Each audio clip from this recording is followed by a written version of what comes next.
여러분 안녕히 주무셨습니까? 참 좋은 아침입니다. 오늘 5월 15일 수요일 말씀으로 드리는 오늘의 번제 함께 합니다.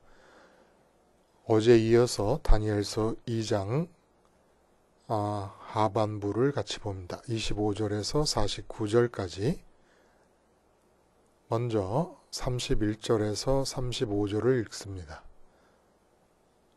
이제 드디어 그 다니엘이 느부갓네살 왕이 자기가 꿈을 꿔놓고 지혜자들에게 꿈 얘기를 해주지도 않고 꿈 자체도 이야기하고 해석도 하라고 하지 않았습니까? 드디어 다니엘이 그 은밀한 것을 드러내 주시는 하나님과 연결된 상태에서 그 은밀한 느부갓네살 왕이 꾼 꿈의 내용을 하나님으로부터 받고 지금 내용을 얘기하는 거예요. 31절 시작. 왕이여, 왕이 한 큰 신상을 보셨나이다. 그 신상이 왕의 앞에 섰는데 크고 광채가 매우 찬란하며 그 모양이 심히 두려우니 그 우상의 머리는 순금이요 가슴과 두 팔은 은이요 배와 넓적다리는 노시요 그 종아리는 쇠요 그 발은 얼마는 쇠요 얼마는 진흙이었나이다.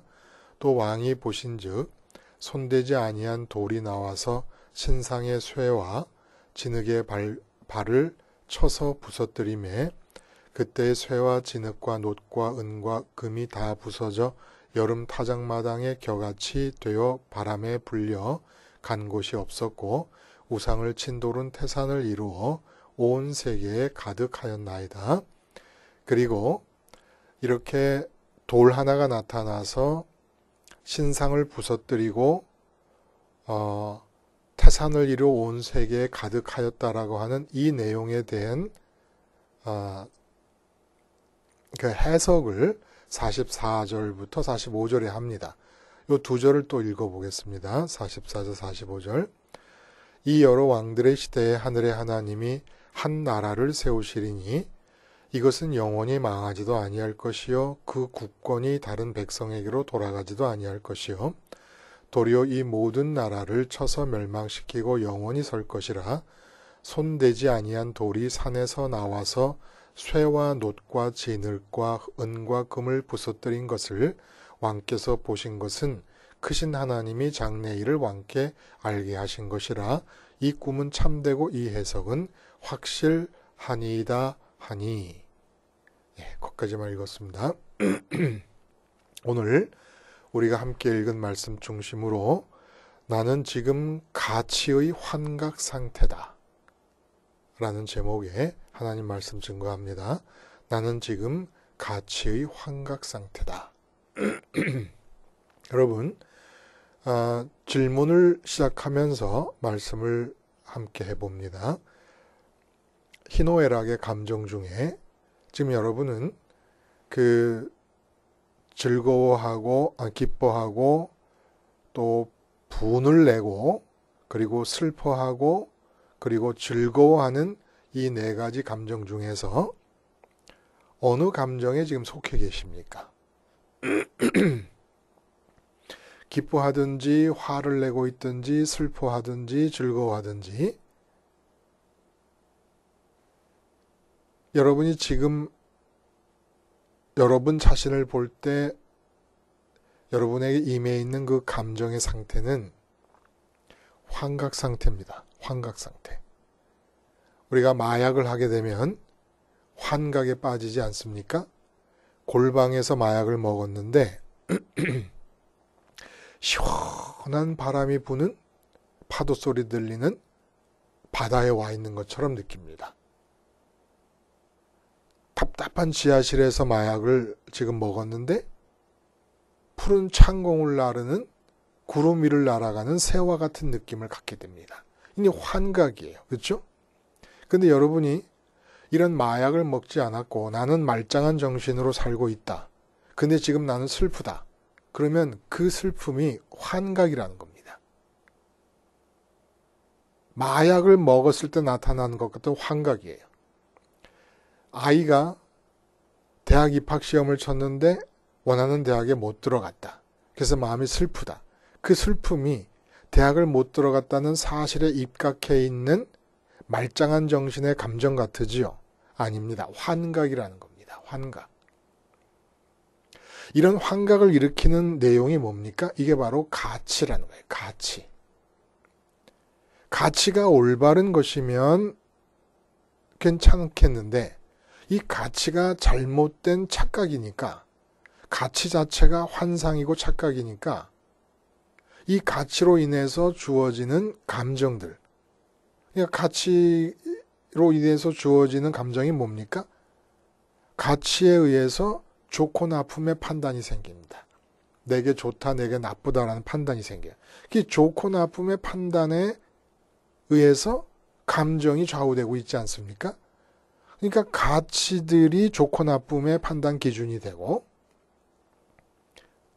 그것들에 의해서 희노애락의 감정을 갖게 되는데, 그 가치가 환상이고 착각이기 때문에 지금 우리가 느끼고 있는 희노애락의 감정은 환각 상태라는 것이에요. 뿐만 아니라 우리가 하고 있는 생각도 완전히 오류투성이가 되어버린다는 겁니다. 사실은 온 세상 사람들이 지금 환각 상태에 빠져 있고 오류투성인 생각을 가지고 살고 있고 하지 말아야 할 것을 하겠다고 뜻하며 살고 있다, 이런 얘기입니다. 여러분, 화폐 환상이라는 말 있어요. 화폐 환상, 화폐 착각. 이게 어디서 나오는 말입니까? 화폐는 명목 가치와 실질 가치가 있습니다. 명목 가치라는 것은 10,000원짜리 한 장 받아 들고 나면 10,000원이라고 써 있으니까 이게 명목 가치예요. 근데 실질 가치는 20년 전에는 이 10,000원을 가지고 짜장면을 5그릇을 살 수 있었다 하면은 요즘은 짜장면을 2그릇밖에 못 삽니다. 이게 이제 실질 가치라는 거예요. 물가 상승에 따른 구매력의 내용이 실질 가치가 되는 겁니다. 근데 20년 전에 시급이 1,500원이었는데 지금 시급을 내가 5,000원 받고 있다. 근데 물가 상승에 비해 보니까 오른 것이 아닙니다. 실질 가치로 측정해 보니까. 근데 나는 아버지가 2,000원 받고 일하실 때와 비교해서 나는 5,000원을 받는다. 나는 지금 많이 받는다고 생각하는 거예요. 이게 바로 화폐 환상이라는 겁니다. 화폐 착각이라는 거예요. 근데 2,000원과 5,000원 시급은 그렇게 실감이 안 나는 화폐 환상이요, 화폐 착각인데, 예를 들어서 은행에서 상품을 내놓습니다. 근데 지금 8천만 원을 납입을 하면 10년 뒤에는 1억을 주겠다, 이런 약속을 합니다. 근데 물가 상승을 계산해 보면, 예를 들어서 한 10년 동안 상승된 물가가 한 4% 정도 된다 그러면 이 1억을 계산해 보면, 10년 뒤에 1억을 계산해 보면 한 6천만 원 정도 된다고 합시다. 아니 4%에서 1억이면은 한 5천만 원이 못 되는 거죠. 예를 들어 2%라 그러면, 물가 상승이 2%라 그러면 6천만 원 정도. 1억이. 지금 1억이라고 하지만 10년 뒤에 물가 상승을 계산하면 6천만 원, 5천만 원으로 내려가는 겁니다. 1억 자체가. 근데 나는 지금 8천만 원을 납입하고 있습니다. 지금 있는 자리에서 2, 3천만 원을 손해를 보고 있는데도 불구하고 이 실질 가치를 생각하지 않고 1억이라는 명목 가치만 생각해가지고 내가 많이 벌었다고 느긋해하면서 10년 동안 살아가는 겁니다. 이게 화폐 환상이고 화폐 착각이라는 것이에요. 투자의 귀재 워렌 버핏이 가상화폐에 대한 아주 혹독한 비판을 다시 한번 제기했습니다. 이건 환상이고 쥐약이라 그래요. 신기루고 튤립이다. 왜 튤립이란 말을 합니까? 17세기에 네덜란드에서 튤립이 투기에 엄청난 그 바람을 일으키는 항목이 되었던 적이 있어요. 이 다 사기꾼들에 의해서 벌어지고 있는 투기 현상이라는 것입니다. 근데 오늘 다니엘서를 통해서 말씀을 드리자면 워렌 버핏이 말하는 비트코인 같은 가상화폐만 이 화폐 환상의 화폐 착각에 빠져 있는 것이 아니라 이 세상 사람들이 생각하는 가치 전체가, 가치 전체라는 것은 내가 좋다 나쁘다를 느낄 수 있도록 해주는 가치들이에요. 그것은 여러 가지가 있을 수 있지 않겠습니까? 소중함이라든지 아니면 큼, 많음, 넓음, 또 강함, 약함, 아름다움, 추함 등등의 가치들이 좋다 나쁘다를 느끼게 해주는 기준들이 되는데, 이 인간 세상에서 사람들이 좋다 나쁘다를 느끼게 되는 모든 가치가 오늘 다니엘서에 입각해 보면 다 환상이고 착각이라는 것입니다. 그러므로 이런 착각이고 환상에 불과한 가치들 때문에 내가 좋다 나쁘다를 느끼고 희노애락의 감정을 갖는 것은 마약을 먹고 환각 상태에 빠지는 것과 똑같다는 얘기예요. 그러니까 제가 여쭤본 것이, 지금 여러분이 기쁘십니까? 환각 상태라는 거예요. 슬프십니까? 역시 환각 상태라는 겁니다.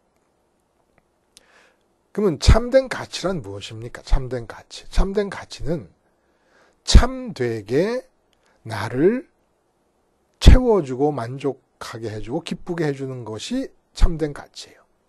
그러니까 사실은 가치라고 할 수 있는 것은 내게 진정한 만족과 기쁨을 준다는 의미에서의 가치라고 할 수 있는 것은 하늘에 계신 하나님 한 분밖에는 안 계시는 것입니다. 하나님 한 분만이 유일한 가치인 거예요. 가치. 그러면 이 땅에 대해서는 우리 삶을 살아갈 때 그 많은 가치, 다양한 가치들에 의해서 좋고 나쁨을 판단하는데, 이 땅에 대해서 그러면 어떤 마음가짐을 갖고 살아가느냐? 좋고 나쁨은 오직 하늘에 계신 하나님을 갖고 있으면 좋은 것이고, 하나님을 못 갖게 되면 나쁜 것입니다.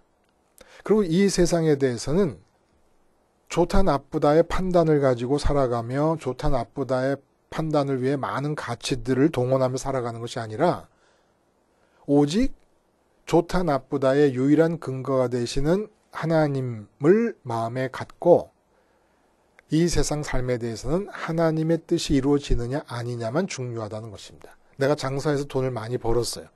그럼 이건 좋은 겁니까? 나쁜 겁니까? 이건 좋은 것도 아니고 나쁜 것도 아니에요. 좋고 나쁨은 하늘에 계신 하나님 아버지만으로 결정이 되는 겁니다. 하나님이 계시면 좋은 것이고 하나님이 내게서 멀리 떨어져 계시면 나쁜 것입니다. 근데 하나님이 내 안에 계셔요. 다니엘처럼 연결이 됐습니다. 그러면 돈이 많이 벌리면 좋은 겁니까? 아니요. 그게 하나님의 뜻입니다. 돈이 많이 안 벌리면 나쁜 겁니까? 그 돈이 안 벌린다고 걱정하고 슬퍼하고 괴로워하지 않습니까? 이건 나쁜 게 아니에요. 그게 하나님 뜻입니다. 하나님의 뜻이 어떨 때는 돈이 벌리고 어떨 때는 돈이 안 벌린 것일 뿐이지. 근데 나는 돈이 안 벌리면 슬퍼하고 돈이 벌리면 기뻐. 이게 환각 상태라는 거예요. 지금 기뻐할 일이 아닌 데서 기뻐하고 슬퍼할 일이 아닌 데서 슬퍼하고 걱정할 일이 아닌 데서 걱정하고 괴로워할 필요 없는 데서 괴로워하고 있다는 거예요. 오늘 드디어 26절부터 30절까지는 이제 그 다니엘이 왕에게 부름을 받아서 죽임을 당하기 직전이었어요. 모든 지혜자들을 다 죽이라고 해버렸어요. 자기가 꿈을 꿔놓고 그 꿈의 내용을 말하지 못한다고 해서 다 죽여버려요. 사실 부당해 보이지만 하나님의 마음의 표현이라고 했습니다. 하나님의 마음은 우리가 삶을 살아갈 때 하나님 속에 들어있는 은밀한 것이 우리를 통해 알려지고 표현되기를 바라며 기다리고 계시는 중입니다. 근데 그렇게 하나님 속에 있는 은밀한 것이 우리를 통해 표현되는 우리의 삶이 영사기의 삶이 되려면 다니엘처럼 1장에서 말씀하신 대로 하나님과 연결이 돼야 돼요. 하나님과 하나가 되고 연합이 될 수 있을 만큼 깨끗함을 유지해야만 됩니다. 그 깨끗함을 유지할 수 있는 유일한 길이 예수님의 살과 피를 먹는 것, 예수님의 죽음을 끊임없이 나의 죽음으로 이해하는 것이라고 말씀을 드렸습니다. 자, 이제 이렇게 해서 은밀한 것을 말할 수 있는 준비가 된 다니엘이 느부갓네살 왕 앞에 불려가서 느부갓네살 왕이 혼자 잠자다가 꾼 꿈의 내용을 다니엘이 드디어 얘기를 하기 시작합니다. 그러니까 느부갓네살 왕은 자기가 꾼 꿈을 다니엘이 지금 말하고 있는데 그 말이 맞는가 틀리는가를 보는데 꿈도 보통 복잡한 게 아니에요. 한 신상을 봤는데 머리는 금으로 되어 있고 가슴과 팔은 은으로 되어 있고 배와 넓적다리는 노수로 되어 있고 종다리와 발은 쇠로 되어 있습니다. 그리고 발가락은 쇠와 진흙이 서로 엇갈려 섞여 있는 그런 상태입니다. 야, 이거를 꾸지도 않은 꿈을 이렇게 얘기할 수가 있게 된다는 것, 이 자체가 참 놀라운 일이지요. 그러니까 느부갓네살 왕도 너무너무 놀라서 45절, 46절, 그 46절에 보면은 다니엘에게 절을 한다 그래요. 절을 한다. 그리고 다니엘을 온 방백을 다스리는 높은 지위의 총리 자리에 이제 올려놓지 않습니까? 너무너무 놀랬어요. 느부갓네살 왕이. 해석은 중요한 게 아니었던 것 같아요. 느부갓네살 왕에게. 왜냐하면 결국은 이 꿈의 궁극적인 그리고 핵심적인 의도는 하나님 나라가 임한다는 겁니다. 예수 그리스도를 통해서 하나님 나라가 임하게 되면 그 예수 그리스도로 인해 임하는 하나님의 나라는 기존의 세상 나라를 다 파괴해버릴 것이다. 이게 꿈의 요지예요. 그러니까 이 꿈의 요지를 핵심적인 영적 의미를 받아들였다면 아마 예루살렘 침공을 안 했을지 몰라요. 지금 주전 602년이고 예루살렘 침공은 주전 586년에 일어났으니까 연도가 꽤 간격이 있지 않습니까? 그러니까 602년에 이 꿈의 의미를 제대로 알고 여호와 하나님을 진짜 은밀한 것을 주장하시는 유일한 주권자 하나님으로 받아들였다면은 그런 침공을 해서 성전을 없애지 않았겠지요. 그러니까 느부갓네살 왕이 놀랐던 것은 해석 자체의 깊은 영적 의미를 깨달았기 때문이 아니라 자기가 꾼 꿈을, 그 복잡한 꿈을 다니엘이 정확하게 얘기하는 걸 보고 놀란 것이죠. 근데 우리에게는 느부갓네살 왕이 받아들인 정도의 의미만 받아들이면 되겠습니까? 이 꿈이 갖고 있는, 그래서 다니엘을 통해 하나님이 해석해 주신 그 본래의 의미를 우리가 가져야 되지 않겠냐는 얘기죠. 그래서 이 꿈을 대부분 하나님의 이 세상 역사에 대한 주권을 드러내는 것이다. 이렇게 이해하기가 쉽습니다. 왜냐하면 금으로 된 머리는 바벨론 왕국을 말하고 그리고 은으로 된 가슴과 팔은 메대와 바사, 바벨론을 멸망시키고 들어서는 페르시아를 말하고 그리고 배와 넓적다리는 알렉산더 대왕에 의해서 세워진 광대한 불과 10년 만에 광대한 영토를 차지하는 헬라 제국을 말하고 그리고 종다리와 발, 쇠로 된 종다리와 그 철과 진흙이 섞여 있는 다리는 로마 제국과 그 이후의 세상 나라들을 말한다. 근데 그것들이 다 망하게 될 것이다. 어디서 난데없이 큼지막한 돌 하나가 날라와가지고 그 신상을 때려 부신다. 그러니까 이것은 그리스도의 나라가 세상 나라를 때려 부시는 것이다. 맞습니다. 근데 실제로 보면 그리스도가 처음으로 이 땅에 오시는 그 시점은 로마 제국이 63년부터 헬라 제국을 멸망시키고 63년부터 시작이 되는데 주전 63년. 근데 주후 그러니까 로마 시대 때에나 예수님이 오신다는 거예요. 그러니까 예수님 때문에 바벨론이 망했다든지 메데나 페르시아가 망했다든지 헬라 제국이 망했다는 얘기는 역사적으로는 사실은 불가능한 얘기 아닙니까? 이걸 자꾸 세계사의 흐름에 대한 예언이라고 보는 것이 문제라는 거예요. 다니엘이 예언한 대로 세계사의 일부는 흘러갔습니다. 로마 제국까지 그렇게 흘러갔어요. 그건 사실이고 맞아요. 그러나 지금 다니엘이 이 느부갓네살 왕의 꿈을 해석해 주면서 전달하려는 하나님의 메시지는 무엇이냐? 나라들의 멸망과 그러니까 흥망성쇠, 명멸에 관한 하나님의 주권을 얘기하고자 하는 것이 아니라는 겁니다. 그리스도가 와서 이 땅에 하나님 나라를 이룰 것을 얘기하는 거예요. 초림부터 크리스마스라고 우리가 말하면서 예수님이 이 땅에 오신 것을 기념하지 않습니까? 그 예수님이 이 땅에 오신 사건, 그 사건을 기점으로 해서 이 땅에 하나님 나라가 만들어질 텐데 그 하나님 나라가 신상을 부시듯이 이 세상 나라를 부시면서 이루어질 것이다 라는 얘기를 하는 거예요. 그러면 실제로 역사적으로는 예수님이 바벨론을 멸망시키시거나 헬라 제국이나 페르시아를 멸망시키거나 이러신 것이 아닌데, 로마 제국을 예수님이 멸망시키신 것이 아닌데, 예수님이 돌이 되셔서 이 세상 나라들을 무찔렀다는 건 무슨 얘기냐? 여기서 보면은 그 35절에도 그때의 쇠와 진흙과 녹과 은과 금이 다 부서져 여름 타작마당에 겨같이 되었다고 하고, 44절에도 그 45절에도 손대지 아니한 돌이 산에서 나와서 쇠와 녹과 진흙과 은과 금을 다 부서뜨렸다, 이 얘기를 합니다. 그러니까 금과 은과 노쇠와 쇠와 진흙을 부서뜨렸다는 거예요. 이것이 뜻하는 바가 뭡니까?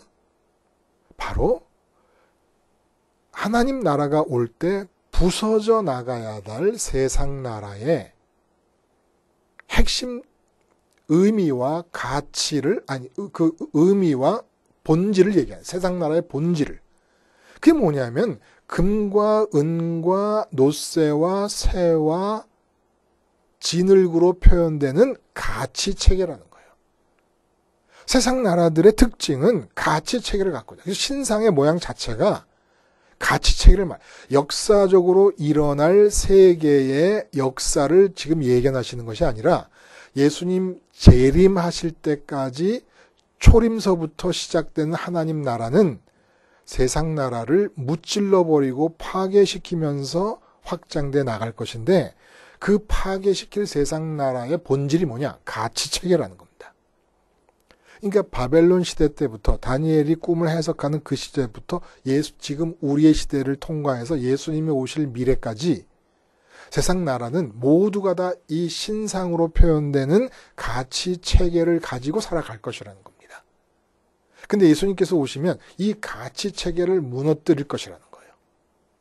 가치 체계가 무너뜨리고 가치 체계가 파괴되어 가면서 하나님 나라가 건설되어져 갈 것이라는 겁니다. 그래서 우리가 주기도문에서 나라가 임하옵시며 할 때 그 기도가 내게 이루어졌다면, 내게 하나님 나라가 임했다면 내게 나타나는 특징은 뭡니까?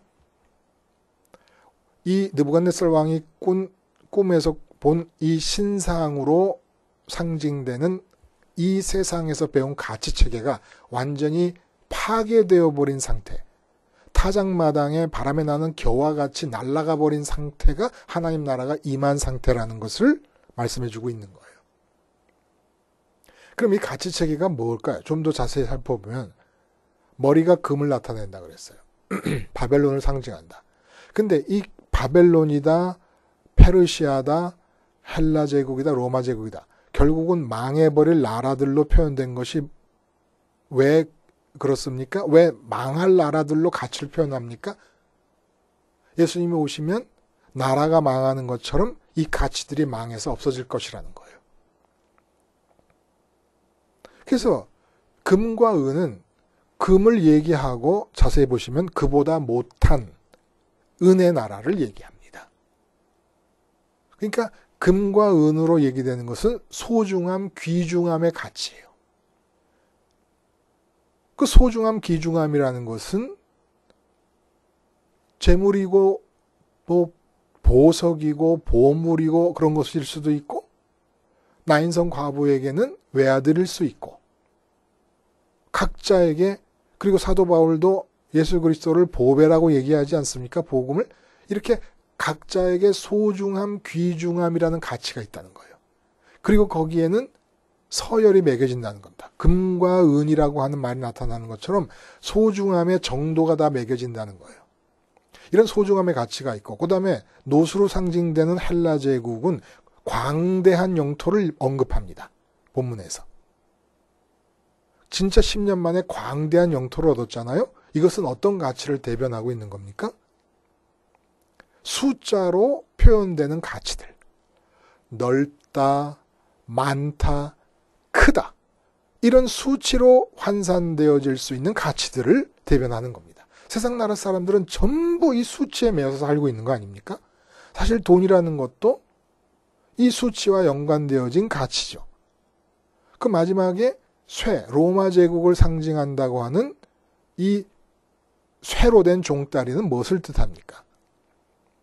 강함이라는 가치를 말하는 강함이라는 가치. 권세, 강함. 누구를 제압하고 누구를 정복하고 경쟁에서 이기고 하는 이 강함이라는 가치를 표현하고 있다는 겁니다. 진흙이라고 하는 것이 섞여 있다는 건 뭐예요? 약함과 천함을 상징하는 그런 가치를 말해주고 있는 것이죠. 이렇게 해서 신상 자체가 인간 세상이면 그때 바벨론 제국에서부터 지금 이 온 세계와 더불어 20년, 100년 그리고 예수님이 재림할 때까지 이 세상 나라들은 이런 가치의 체계 안에서 이 가치들을 기준으로 삼아서 내 마음이 좋고 나쁨을 느끼면서 좋다고 느낄 때는 기쁘다, 만족한다, 희망이 보인다, 이런 식의 긍정적인 감정. 나쁘다라고 하는 마음의 부류 속에서는 화난다, 우울하다, 슬프다, 염려된다, 걱정된다 이런 식의 감정들의 굴곡을 겪으면서 이 세상 사람들은 살고 있다는 거예요. 근데 그리스도가 와서 이 가치들을 다 부셔버리니까 이 가치들에 의해서 좋고 나쁨을 판단해서 갖게 되는 모든 감정과 모든 생각과 모든 계획과 모든 희망과 모든 꿈도 다 환각에 지나지 않고 환상에 지나지 않고 착각에 지나지 않는 거라는 겁니다. 지금 우리는 이제까지 환상 속에서 살았고 환각에 빠져서 사는 것이에요. 환각에 빠져서. 좋아할 필요가 없는 것을 좋아하고 슬퍼할 필요가 없는 것을 좋아하고 지금도 걱정하죠. 지금도 미워하죠. 미워할 이유도 없고 가치도 없고 하등의 의미가 없는 미움을 지금 마음속에 품고 그 속에 빠져 살고 있는 거예요. 그러니까 이상한 마약이죠. 그 마약을 먹으면 화가 나는 마약이 있어요. 화를 내는 환각 속에 빠져 있는 겁니다. 지금 이 세상 전체가 그렇게 살고 있다는 거예요. 그래서 이 본문이 하나님께서 한 나라를 세우실 거라는 거예요. 근데 파괴를 통해서 세우십니다. 파괴를 통해서. 주님이 오셔서 하시는 것이 뭐예요? 어제도 우리가 말씀을 나눴습니다마는 세상 모든 사람들의 인격 구조가 사진기 같이 되어 있습니다. 그래서 눈으로 보고 귀로 듣는 것들을 마음으로 받아들여요. 일단 받아들이면 그것들이 좋은 것인가 나쁜 것인가를 판단하려고 합니다. 그럼 기준이 필요하잖아요. 그 기준이 바로 오늘 신상에서 얘기된 소중함의 기준, 그리고 수치로 많고 크고 넓음의 기준, 그리고 강대함의 기준 등등의 기준을 가지고 내 마음으로 받아들인, 눈으로 귀로 손으로 만지고 보고 듣고 하면서 받아들인 것들에 대해 판단을 합니다. 그러면 그 받아들인 것에 대해서 좋고 나쁨이 판단되면 그에 따라서 기분이 생기고 감정이 생기고 그 다음에 생각이 움직이고 계획을 하게 되고 뜻하게 되고 행동을 하게 됩니다. 이게 완전히 다 착각이고 환각이고 거짓이고 환상이라는 거예요. 우리는 그걸 속으로 마음속으로 받아들이면 안 돼요. 그리고 좋고 나쁨을 세상에서 배운 기준, 이 신상이 말하는 대로 세상의 가치 체계를 가지고 그걸 판단하면 안 돼요. 오늘도 장사하는데 손님이 안 와요? 그럼 그것이 그 상황이 받아들여져요. 이 좋은 거 나쁜 건가를 자동적으로 판단하게 됩니다. 좋은 거는 뭐예요? 뭐 돈, 소중함, 또 많음, 숫자. 이런 것들의 기준에 의해서 손님이 적게 오는 이 지금 오늘 하루는 나쁜 것이다. 그 나쁜 것이라는 판단에 따라서 감정이 생겨요. 슬퍼요. 걱정돼요. 그럼 그 슬픔과 걱정이 되는 마음으로 생각을 해요. 아내를 생각하고 자식을 생각해요. 화가 나요. 나만 고생하냐? 그리고 자식이 신발 사달라 그러면 야, 이 나쁜 놈아. 아빠는 지금 이렇게 죽어가고 있는데 신발 사달라 그래?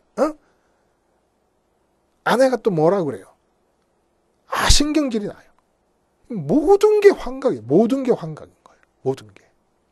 그럼 주님이 오셔서 세우시는 하나님의 나라, 한 나라를 세우신다 그랬는데 주님이 십자가에서 죽으시면서 이루신 것이 뭡니까?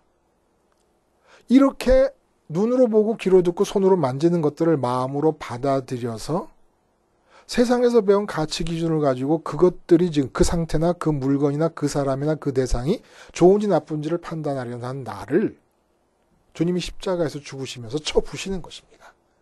십자가를 바라보라는 거예요.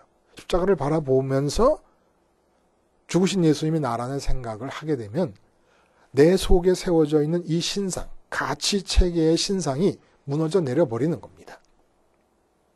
그러면 이제 부활하신 예수님께 바라볼 곳은 하늘밖에 없어요. 예수님과 연합해서 끝까지 가는 겁니다. 십자가에서 잠깐 죄사함만 받고 다시 세상으로 돌아가지 말고 부활하시고 승천하시고 우편에 앉아 계신 예수님까지 끝까지 꽁꽁 묶어서 따라가는 거예요. 따라가게 되면 예수님이 바라보시는 하나님 아버지만이 유일한 가치가 되십니다. 내게 진정으로 좋고 나쁨을 결정짓는 유일한 가치가 하나님이신 거예요. 그래서 다니엘이 왕의 음식을 거절하면서 깨끗함을 유지했던 것이 왜 그래요? 내가 포로로 잡혀왔지만 나라가 있고 없음은 좋고 나쁨의 기준이 될 수가 없다. 내가 포로로 잡혀왔지만 이곳에서도 하나님과 연결만 되면 나쁠 게 없다. 생각을 하는 겁니다. 그런 마음으로 사는 거예요. 그리고 나라가 망한 것은 우리 선민이라는 사람들이 이제까지 살아온 모습에 대해 하나님의 심판이 임한 것이고 하나님의 뜻이 임한 것이다. 예레미야가 말한 것처럼 바벨론에 가서 집 짓고 담 싸고 결혼시키고 하면서 살아라. 하나님의 뜻이다. 그런 것처럼 이 세상에서는 좋고 나쁜 게 없는 거예요. 좋고 나쁜 게. 오직 하나님만이 좋고 나쁘심의 유일한 기준이 되는 겁니다. 하나님과 연결되고 하나님이 내 안에 들어오시면 좋은 거고 하나님과 멀어지고 하나님과 끊어지면 나쁜 거예요. 그렇게 좋고 나쁨의 유일한 기준이 되신 하나님이 내 안에 들어오시면 그 다음부터 이 세상은 하나님 속에 있던 은밀한 것이 표현되는 영사기의 삶을 살게 되면서 이미 좋고 나쁨은 하나님으로 결정이 됐고 그래서 하나님을 가져서 좋기 때문에 이제부터는 말씀드린 대로 돈이 안 벌리면 나쁜 게 아니라 은밀한 중에 계시는 하나님의 뜻이 이루어지는 것이고 돈이 잘 벌려도 그게 기뻐할 좋은 일이 아니라 하나님의 뜻이 이루어지는 겁니다. 이 세상 모든 일은 하나님 때문에 기쁜 자에게는 오직 중립적인 은밀한 속에 있던 하나님의 뜻과 계획이 표현되어지는 것뿐입니다. 여러분 놀랍지 않아요? 저만 놀라고 있는 겁니까? 이 세상은 하나님 때문에 기쁜 자에게는 오직 중립적으로 하나님의 뜻, 은밀한 속에 담겨져 있던 하나님의 뜻과 계획과 마음만 표현되는 과정인 것이지 여기서 잘 되고 잘못되는 게 없는 거예요. 돈이 안 벌리면 잘못되는 겁니까? 아니, 뜻이 이루어지고 있는 것이고 뭔가 다른 또 뜻이 준비되어 있는 것이죠. 그러니까 슬퍼할 일도 기뻐할 일도 없어요. 기쁨과 슬픔은 하늘에서 결정되는 거예요. 하나님 가지면 기쁘고 하나님 못 가지면 슬픈 거예요. 아니 기쁘고 슬픈 정도가 아니라 하나님 가지면 영생이고 하나님 못 가지면 망하는 겁니다. 근데 그 일을 주님께서 해주신다는 거예요. 그러기 위해서 내 마음을 사로잡고 있는 이 가치 체계를 주님이 다 부셔버린다는 겁니다. 십자가가 이 모든 내 속에 들어와서 나를 사로잡고 있는 이 세상에서 배운 가치 체계를 무너뜨리는 돌인 거예요. 무너뜨리는 돌. 기가 막히지 않습니까? 그래서 이 다니엘이 해석한 느부갓네살 왕의 꿈은 그저 로마 제국이 멸망하는 것 정도로 역사에 대한 미래를 얘기하는 게 아니고 맞아요. 그렇죠? 바벨론 다음에 메대와 페르시아가 올 것이고 그 다음에 망하고 헬라가 오고 헬라 제국, 그리스 제국이 망하고 로마 제국이 온다. 로마 제국 후에는 각 나라들이 생길 것이다. 맞지요. 그러나 이것이 주된 예언의 포인트, 이 꿈의 내용의 포인트가 아니라는 겁니다. 마지막 날까지, 먼 미래까지, 끝까지 이 세상 사람들은 신상이 뜻하는 바 세상에서 배운 가치 체계, 가치의 프레임을 따라서 좋고 나쁘고를 느끼며 살아갈 것입니다. 완전히 환각이죠. 환각. 이거는 마치 돈 화폐를 가지고 이거 10,000원짜리라고 합시다. 50,000원짜리라고 합시다. 라고 약속하는 것과 마찬가지로 그냥 인간 세상에서 만들어낸 약속이에요. 근데 실질 가치는 제로인 거예요. 실질 가치. 실질 가치가 뭡니까? 가치들에 있어서 실질 가치. 내게 진정으로 변함없는 기쁨과 만족을 주느냐. 실질 가치 제로라는 거예요. 실질 가치가 제로인 그런 가치들을 가지고 좋음과 나쁨을 판단하며 희노애락에 빠져 사니까 하나도 열매도 없고 괴롭기만 하고 지치기만 하는 거죠. 그냥 뭘 이루고 말고 할 게 없던 거예요. 그냥 하나님 때문에 좋고 나쁨의 문제가 해결이 되고 나면 하나님 때문에 기쁜 마음으로 살면 그냥 이 세상은 이제는 하나님의 뜻만 이루어지는 것입니다. 어떤 형태든지 간에. 스테반 집사님처럼 돌에 맞아 죽어도 하나님 때문에 좋고 나쁨의 문제가 해결된 뒤끝이라면 그 전이라면 괴롭겠고 무섭고 두렵고 공포스러운 순간이겠지만 하나님으로 기쁨이 주어지고 만족의 문제가 해결된 상태라면 하나님 뜻이 이루어지고 있는 겁니다. 예수님께서 가룟 유다에서 팔려가는 것이 하나님 뜻이고 빌라도에 의해서 사형을 언도받는 것이 하나님 뜻이고 십자가에서 달려 죽는 것이 하나님 뜻인 것처럼 좋고 나쁨의 문제가 아니라는 거예요. 은밀한 속에 있던 하나님의 마음과 뜻과 계획이 표현되는 과정인 것이죠. 우리 이렇게 살아야죠. 그렇죠? 할 수 있다는 거예요. 오늘 본문이 갑자기 돌이 날아와서 그리스도를 말씀하시는 거예요. 그래서 내게 하나님 나라가 세워지는 것은 가치체계, 세상의 가치체계가 무너지면서 오직 하나님 한 분만이 기쁨을 결정하는 가치라는 믿음으로 하나님을 갖고 이 세상은 은밀한 속에 있는 하나님의 계획과 뜻과 하나님의 원하시는 바 우리를 향한 소원만 이루어지는 그런 삶을 우리 함께 살아가십시다. 무엇을 통해서? 십자가 생활화를 통해서. 사진기 같은 기질이 나타나는 나를 자꾸 십자가를 보며 죽은 자로 인정하는 것 하나만 하면 이렇게 돌에 의해서 세상이 무너지고 세워진 하나님 나라가 내 마음에, 내 삶에 이루어진다는 것이죠. 기도하시겠습니다. 하나님 아버지, 우리 주님 십자가 생활화를 통하여 세상에서 배워 내 마음 속에 우뚝 서 있는 가치체계의 신상이 타작마당에 바람에 나는 겨같이 무너져 흩어지고 사라지게 하시며 내 마음과 삶에 굳건히 하나님이 세우시는 나라가 세워져 갈 수 있게 하여 주시옵소서. 예수님의 이름으로 기도드리옵나이다. 아멘.